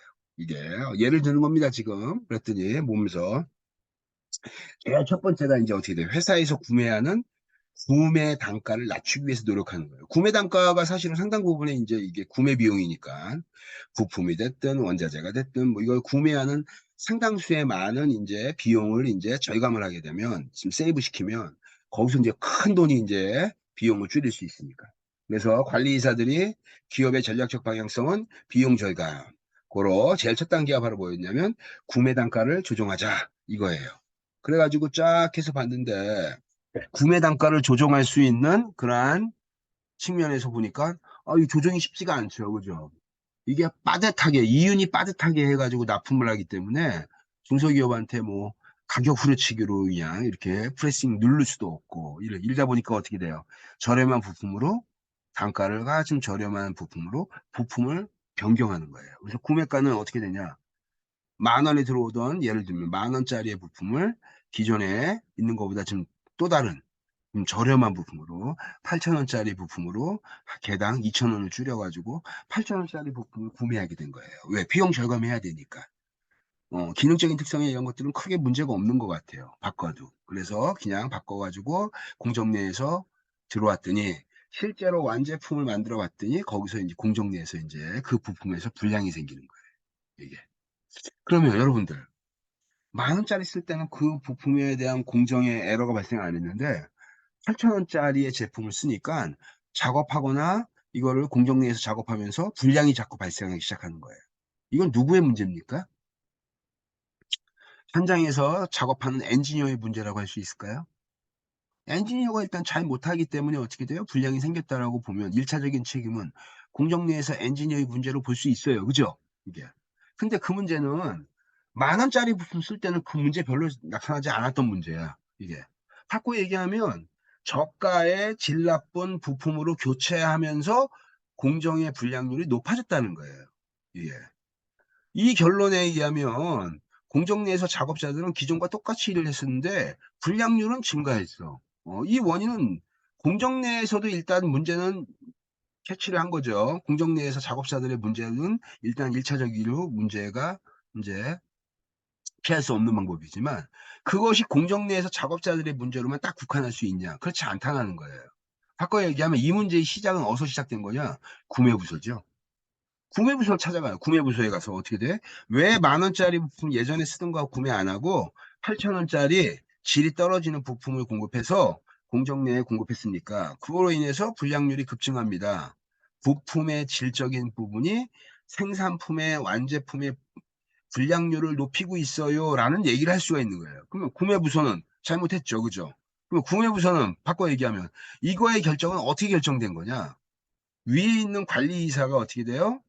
구매 비용을 줄이기 위해서 부품을 동일한 부품에 저렴한 부품으로 전환시키려고 하는 관리의 지침을 받고 구매부서에서 움직인 거예요. 바꿔 얘기하면 공정 내에서 이렇게 불량이 나오는 문제가 공정에서의 작업자의 문제 더하기 구매부서의 문제 더하기 그거를 구매부서를 지침을 내린 관리부서의 문제로 통합화될 수 있는 거예요. 이게. 그렇다고 얘기한다면 지금 제가 단편적으로 한 가지 딱 예를 든 거예요. 이게. 굉장히 간단하게. 품질의 문제는 그래서 공정 내에서 작업자 엔지니어 생산부서 여기에 관련되어져 있는 문제로 절대로 국한해서는 안 된다. 품질의 문제는 공정의 문제와 결합되어져 있는 또 다른 기업의 전체적인 활동하고 직간접적으로 연결돼 있다. 그런 측면에서 우리는 품질 관리를 어떻게 이해해야 되냐? 공정에 대한 문제, 작업에 대한 문제에서 뭐로 바꿔야 돼? 조직 전체의 관리에 대한 체계성의 결여로 인해서 발생하는 문제로 우린 이해해야 된다. 이게. 그러면서 어떻게 돼요? 이 사람이 바로 TQC, Total Quality Control, 즉 품질 관리를 위한 종합적인 전사적인 측면에서의 이 TQC의 개념을 갖고 이제 만들어냅니다. 아주 이게 좋은 개념이죠. 그죠? 우리 앞에서 계속 강조했던 게 바로 뭐예요? 데밍이나 크로스비나 주란이나 크로스비나 다 똑같죠. 뭐예요? 경영자 책임론, 그죠? 조직 시스템의 문제. 이거 마찬가지예요. 품질의 문제는 제조부서, 공정에서 작업자의 부서의 문제가 아니라 조직 전체의 문제로 확장되고 연결돼, 직간접적으로 연결돼 있다. 이게. 그래서 어떻게 돼? 품질의 문제가 생겼다는 얘기는 뭐로 봐야 되냐? 우리 기업이 지금 병들어 있다라고 하는 기업 전체의 문제로 확장을 시켜서 이걸 고민을 해야 된다. 이제 그 개념을 이제 제시한 거예요. 파이겐바움이. 이 개념을 만들어 가지고 파이겐바움이 어떻게 돼요? 일약 아주 그냥 저기 비즈니스를 잘했습니다. 이 컨설팅을 하면서 그래서 이거를 통해서 세계적으로 아주 굉장히 유명한 그런 유명세도 타고 그다음에 유명한 컨설턴트로 이름도 날리게 되고 그다음에 아주 돈도 많이 벌었어요. 이 개념을 갖고. 뭐 책도 많이 쓰고 뭐 책 TQC에 관련된 책 내 가지고 베스트셀러도 되고 아주 시장을 아주 음 굉장히 다양한 형태에서 영향을 미쳤던 그러한 연구자 중에 하나입니다. 파이겐바움. 그래서 여기 나온 것처럼 이거 국한시키지 않고 이러한 바꾼 방법을 개발해야 된다. 이게 전세적인 측면에서 고민해야 된다. 이게 그래서 이러한 TQC의 개념을 이제 만든 거고 이 파이겐바움의 TQC의 개념이 바로 일본에 어떻게 돼요? 전사적 품질 관리에 아주 지대한 영향을 많이 미쳤습니다. 이게. 그래서 어떻게 돼요? SQC를 적용을 하는데 SQC를 QC를 적용하는데 이 SQC의 통계적 품질 관리 기법을 공정 내에서의 작업자한테만 국한시키는 것이 아니라 어떻게 돼 이거를 기업의 전사적인 부분으로 확대를 해요. SQC를. 그래서 이 과학적 지표 관리를 통해 가지고 효율적으로 운영 관리하기 위한 그러한 체계성을 인제 기업 전사적으로 확장을 하는 거죠, 이게. 어. 그런 측면에서 일본에서 굉장히 오랜 기간 동안 유행했었고 관리되었던 그러한 기법 중에 하나라고 할 수 있습니다. 그다음에 TQC 인제 여기서 명명한 것처럼 마케팅 기술 생산 서비스가 어떻게 돼? 있도록 품질 개발이라든지 유지라든지 향상에 관한 조직 내 여러 그룹, 여러 부서, 기능 특성, 기능 부서들, 여러 관리 부서들이 어떻게 돼? 이거를 통합해 가지고 관리하기 위한 효과적인 시스템으로서 뭐가 중요하다? TQC가 인제 중요해진다. 통합적 접근을 얘기하고 있는 거예요, 통합적. 품질 관리 인제 어떻게 되냐? 생산부서, 공정부서, QC 부서만 하는 게 아니다. 구매 뭐 구매 부서부터 시작해 가지고 생산 부서부터 시작해 가지고 자재부터 시작해서 마케팅 뭐 서비스 관련된 모든 것들이 이러한 하나의 이러한 품질의 개념으로 연결돼 있다. 즉 간접적으로 연결되어 있기 때문에 굉장히 이러한 복잡하게 얽혀 있는 이런 문제를 어느 특정 부서, 어느 특정 개인이 해결하는 것이 아니라 전체적 측면에서 해결해야 된다. 이게 그게 바로 뭐다? TQC의 개념입니다. 그래서 어쨌든 이 TQC의 개념은 인제 굉장히 중요하게 나온 인제 이 TQM을 만들어내는 중요한 동력이 됩니다. 이게 그래서 이게 굉장히 중요한 거죠, 이게.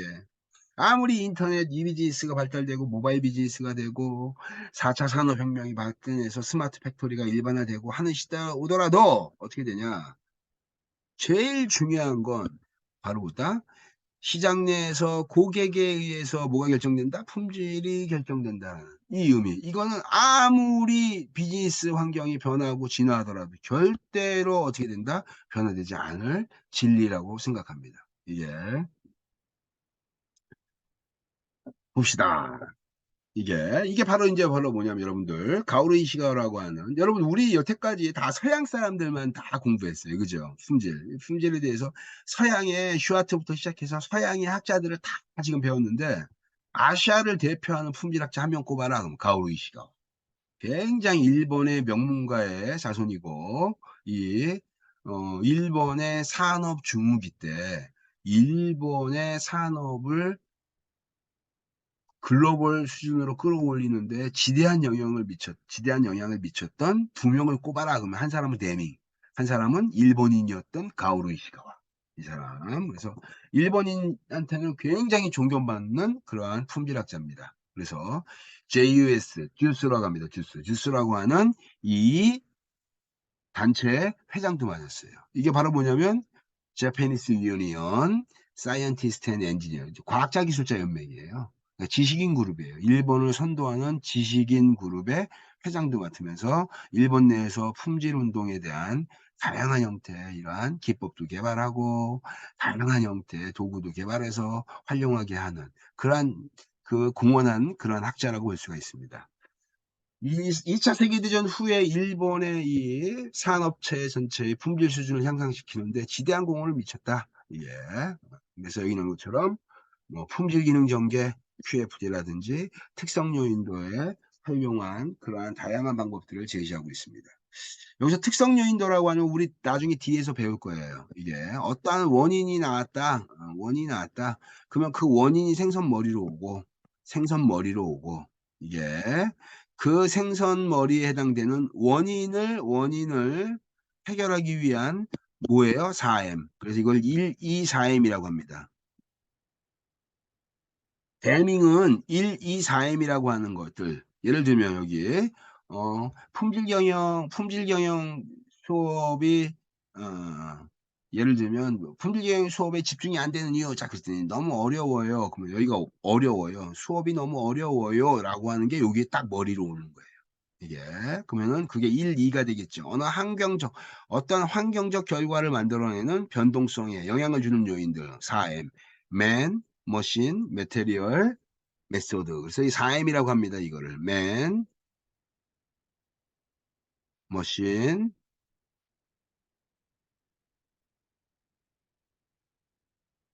메소드. 그래서 그래서 어떠한 결과를 만들어내 환경적 결과를 만들어내는 그 원인은 바로 뭐냐? 다음과 같이 이렇게 네 가지를 쓴다. 그래서 1, 2, 4M이에요. 하나의 환경적 결과를 만들어내는 4M 이렇게 4M. 이게 바로 데밍은 1, 2, 4M을 통해서 뭘 설명했냐면 변동성을 얘기했어요. 변동성. 그러면서 뭐라고 하냐? 사람이 다르다. 어저께 작업했던 사람과 오늘 작업한 사람은 사람이 다르기 때문에 사람의 능력의 특성에 따라서 변동성이 발생한다. 어저께 일했던 사람은 경력이 20년 차 되고 나는 이제 어떻게 돼? 오늘 일하는 나는 경력이 1년밖에 안 되는 사람. 그 사람 간의 능력의 차이에 의해서 어떻게 되냐? 변동성이 생기더라.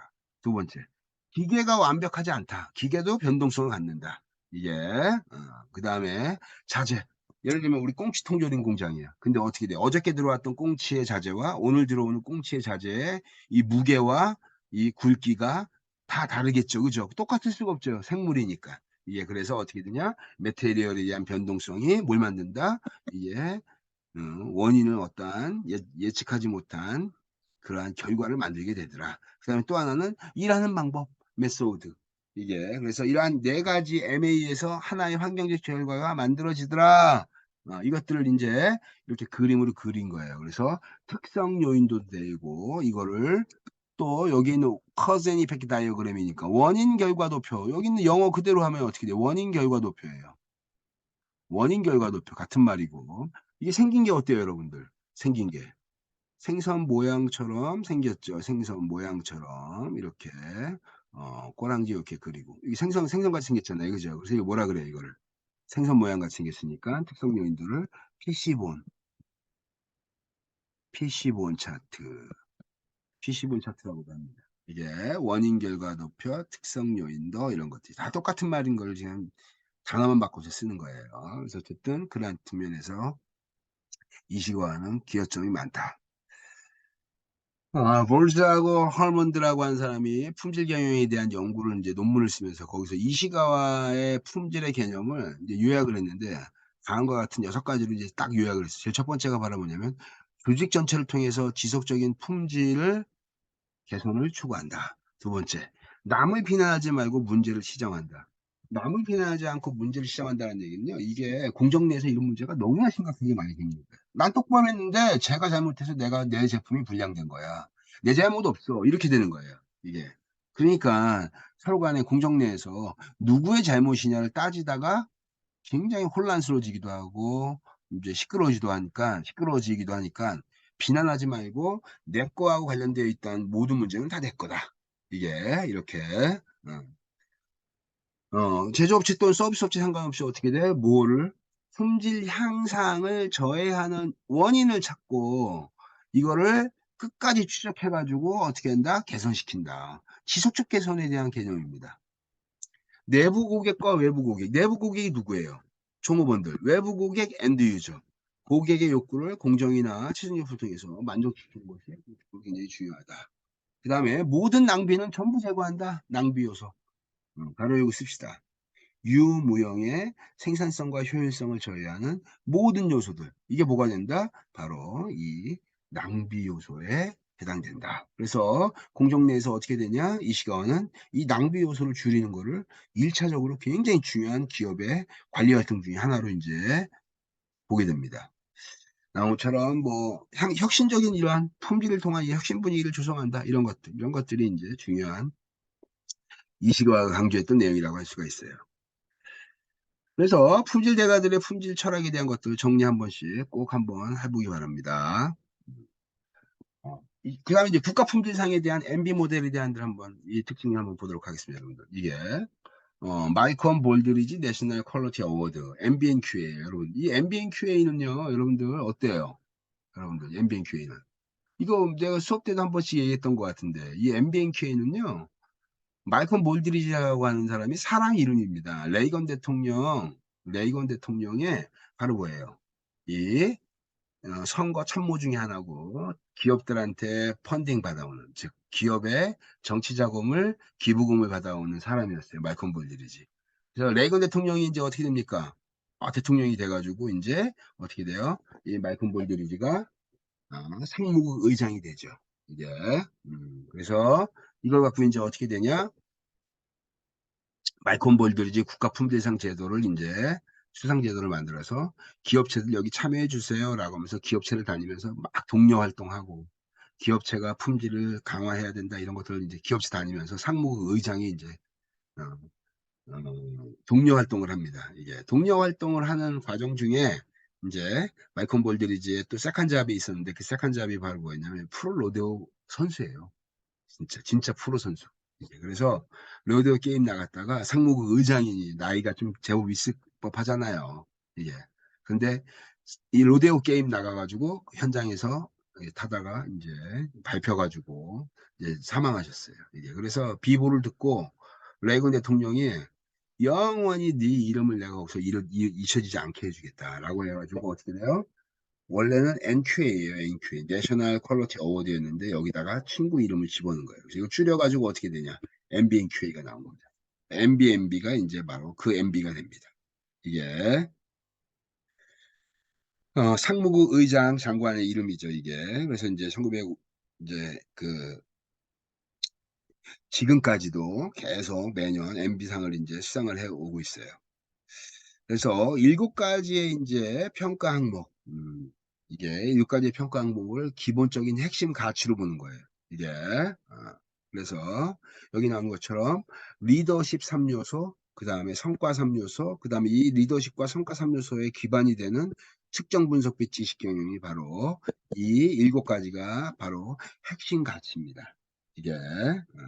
이 핵심 가치를 통해서 몇 점 만점? 1000점 만점으로, 1000점 만점으로 이제 우리가 기업체들을 평가해서 수준이 얼마큼 돼? 이걸 평가하기 위한 도구로 활용하고 있어요. 그래서 여기 나온 것처럼 여기 성과 요소, 측정 분석, 지식 경영, 시장 전략, 실행 계획, 뭐 리얼 3요소 이런 것들이 다 이제 뭐가 되냐면 기본적인 핵심적인 요소고 이거는 7가지 그 카테고리의 핵심 가치를 잘 이해하면 다 기본적으로 알 수 있는 내용이라고 볼 수가 있습니다. 뭐 리더십 뭐 이런 것들을 여러분들 한 번씩 우리 보면 충분히 알 수 있는 내용들이에요. 이게 그래서 여기 있는 것처럼 리더십 해가지고 경영진이 어떻게 잘 리딩을 하고 있냐 이거 그래서 전체 1200점 만점에 리더십 같은 경우에 보통 한 120점 정도 120점 정도의 점수가 이제 할당되어 있어요. 그래서 경영성과가 450점인데 그 450점을 제외하고 가장 높은 점수가 바로 리더십에서 이제 나타나게 됩니다. 어쨌든 이런 것들을 뒤에 리더십 MB 모델에 관련된 것들 MB 모델에서 가장 중요한 건요 여러분들 뭐냐면 7가지의 측정 기준이에요. 성과 3요소 성과 3요소 리더십 3요소 그 다음에 이 성과의 기본적 프레임이 되는 게 바로 뭐냐? 측정 분석 및 지식 경영. 그래서 7가지의 이게 바로 뭐냐? 핵심 가치가 됩니다, 이게. 예. 요것만 좀 머릿속에 좀 꼭 좀 넣을 수 있도록. 알겠죠? 이게 7가지의 핵심 가치. 이게 뭐 전략 계획 뭐 이런 것들은 뒤에 한 번씩 쭉 보시면 될 것 같아요. 이 부분들을 좀 빠르게 넘어가도록 하겠습니다. 그래서 전체 여기 나와 있는 것처럼 마이컨 볼드리상의 심사 배점을 쫙 해서 보면 7범주라고 하는 게 아까 7가지 카테고리. 그다음에 이 안에 인제 경영진의 리더십, 지배구조의 사회적 체계 많고 요 안에 인제 이게 인제 하나가 바로 뭐냐면 인제 항목들이 되겠죠.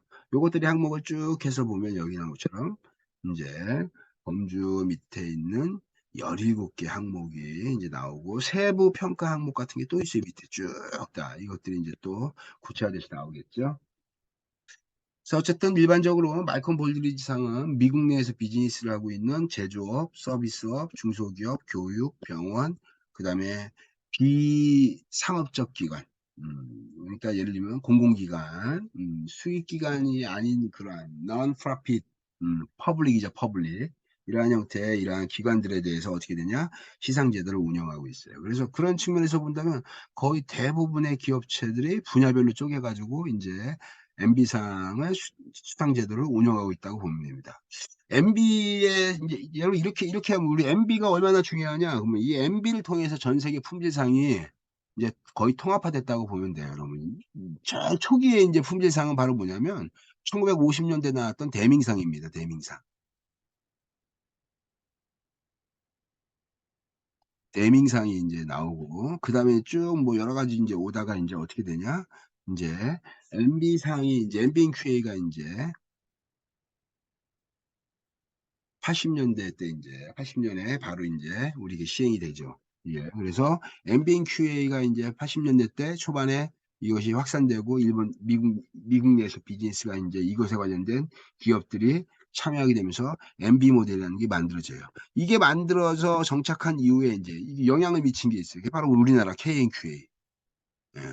코리아 내셔널 퀄리티 어워드라고 하는 KNQA. 우리는 한국 당연히 여기다 영향을 받았죠. MB 모델 그대로 갖고 왔습니다, 우리 한국은. 그다음에 어떻게 돼요? 또 아시아에서는 또 굉장히 또 유명한 또 품질 강국이 있죠. 그게 바로 뭐예요? 일본이죠. JQA. 음. JQA, MB 모델 벤치마킹 했죠. 그다음에 유럽 쪽에 유럽에 어떻게 돼요? EFQM. 유럽 품질 재단에서 품질 경영에 대한 이러한 평가 모델 또 이런 것들을 인제 만들게 됩니다. 그러니까 KNQA, JQA, EFQM 이런 것들이 다 MB 모델에 직간접적으로 영향을 받아서 생긴 이러한 수상 제도예요. 그래서 어쨌든 이러한 것들은 머릿속에 좀 숙지할 필요가 있다. MB 모델 상 받은 사람들 뭐 여러 가지 인제 쭉 있는데 한 번씩 그냥 보시면 될 것 같아요. 그 말콤 볼드리지 국가품질상에 효과가 있어요. 그래서 이걸 뭐라고 하냐면 말콤 볼드리지 레버리지 이펙트라고. 레버리지 지렛대 효과. 이게 말콤 볼드리지를 하면 어떠한 효과가 있어 쫙 이렇게.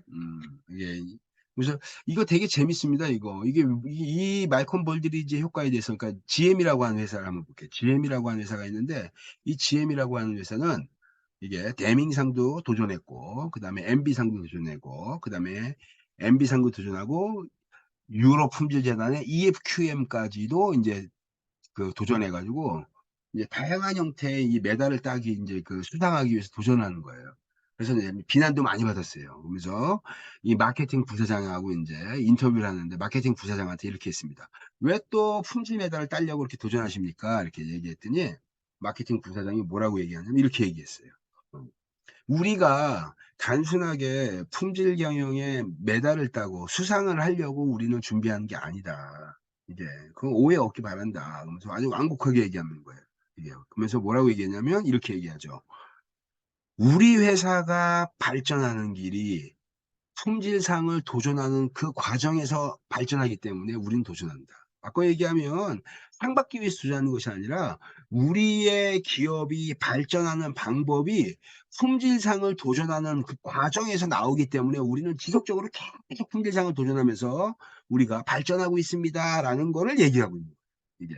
이제 그게 이제 여기 연관되어 있는 내용이죠. 이게. 그래서 일반적으로 어떻게 되냐? 국가 분배상의 평가 기준이 이제 어, 완전 활용되고 있다.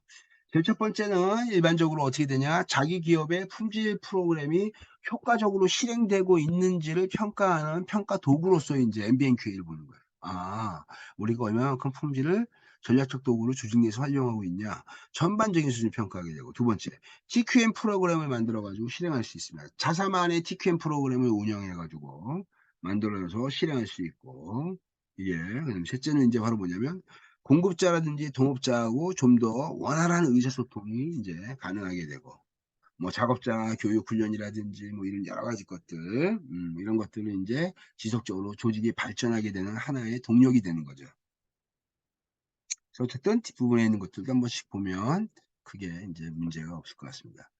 일본의 경영품질상에 대한 것들을 한번 보겠습니다. 경영품질상 JQA, JQA 이거 자기네들 아니라고 하는데 어떻게 돼요? 이게 이거 이 대밍상에서부터 사실은 이제 본격적인 상이 출발하죠. 이게 그래서 일본 과학기술자협회에서 이제 대밍상이 만들어지고 이 대밍상은 일반적인 품질 경영상하고 달리 통계적 품질 관리를 굉장히 강조하는 그러한 이, 이 특징이 있어요. 그래서 이 대밍상은 심지어 어떤 경우도 있냐면 올해 대상 없음 해가지고 수상을 안 하기도 하고 수상권 기업이 없어서 안 하고도 그냥 넘어가는 경우도 있어요. 이게 그래서 굉장히 까다롭게 이제 운영을 이제 하고 있습니다. 시항이 지금도 운영하고 있겠죠. 이게 그래서 어쨌든 여기 나온 것처럼 상당수의 많은 일본 기업들이 이제 여기에 참여해가지고 이제 이거를 하고 있습니다. 일본 경영품질상도 마찬가지로 MB 모델의 것들을 이제 벤치마킹해서 많이 활용을 하죠. 그래서 보면 굉장히 유사하다고 볼 수가 있어요.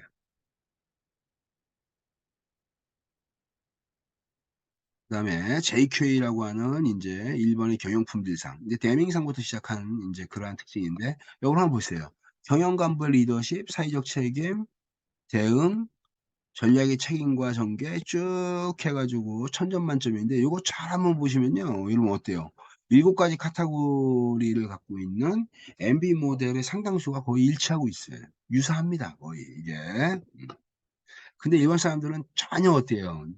저기 그 대민 그, 그 MB상 절대 벤치마킹 하지 않고 이거는 우리 순수하게 우리 것만이다라고 얘기하는데 평가 기준을 보니까 거의 MB하고 유사합니다. 이게 EQA가 이제 유럽 이제 퀄리티 어워드 그래서 EFQM이라고 하는 유럽 품질 재단에서 수상하는 EQA 제도가 있어요. 그래서 유럽 품질 대상을 이제 음, 제정하는데 그걸 이제 관련되어져 있는 단체가 EFQM이라고 하는 단체가 만들어지고 유럽 품질 대상 같은 것들 이거 이제 실제로 이제 운영을 하고 있습니다.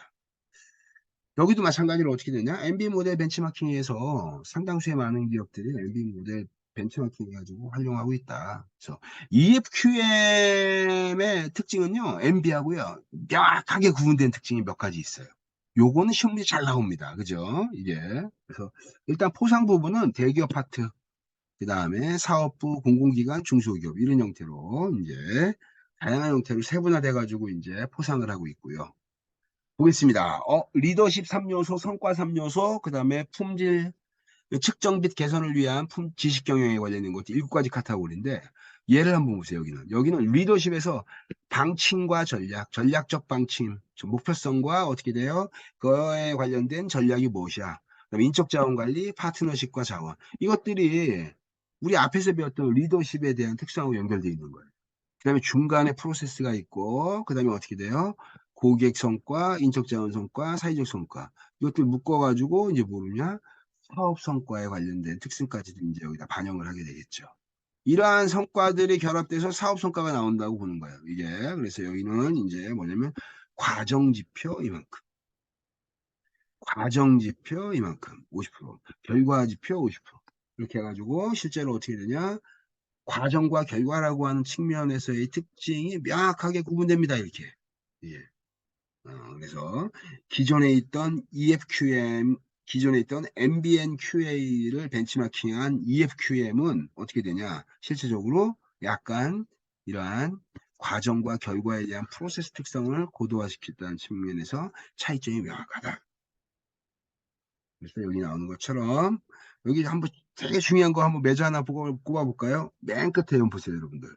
고객 성과, 그 다음에 내부 종업원의 인적 자원에 대한 성과, 그 다음에 또 하나가 사회적 성과예요. 이건 전향적으로 유럽에서 강조하는 그런 평가 기준 중에 하나입니다. 이러한 사회적 성과에 관련된 것들. 그래서 1000점 만점으로 이제 평가를 하더라. 한국의 국가품질상 KNQA라고 하죠. 이 KNQA. 이 KNQA도 마찬가지로 어떻게 되냐? 이렇게 이제 구분할 수가 있다. 뭐, 이거 굉장히 다양한 형태에서 이제 표준협회에서도 하는 거 있고, 국가 생산성 대상도 있고, 여기는 좀 빠졌지만 여러분들, 능률협회에서도 이러한 품질상 중지 제도가 있어요. 근데 일반적으로 생산성 대상 아니면 품질상 이러한, 즉 표준협회 아니면 생산성 본부에서 주로 하게 됩니다. 이게, 그래서 우리나라의 국가품질상은 초기에는 어떻게 되냐? 일본의 영향을 받았겠죠. 우리나라도 이제 점차 일본에서 벗어나서 어디로 갑니까? 일본의 MB 모델을 벤치마킹해서 활용하고 있다. 지금은.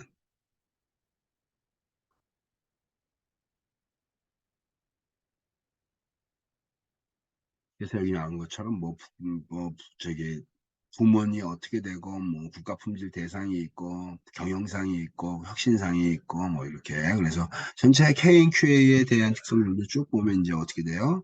MB에서 나오는 다양한 형태의 특징들이 거의 다가 아니라 그냥 똑같습니다. 거의 똑같아요, 그냥. 예. 어. 그래서 한국의 국가품질상은 미국에 있는 MB 모델을 그대로 차용해가지고 활용하고 있다. 생산성 대상에서도 나오는 것들을 보면 뭐 거의 똑같습니다. 이것들도.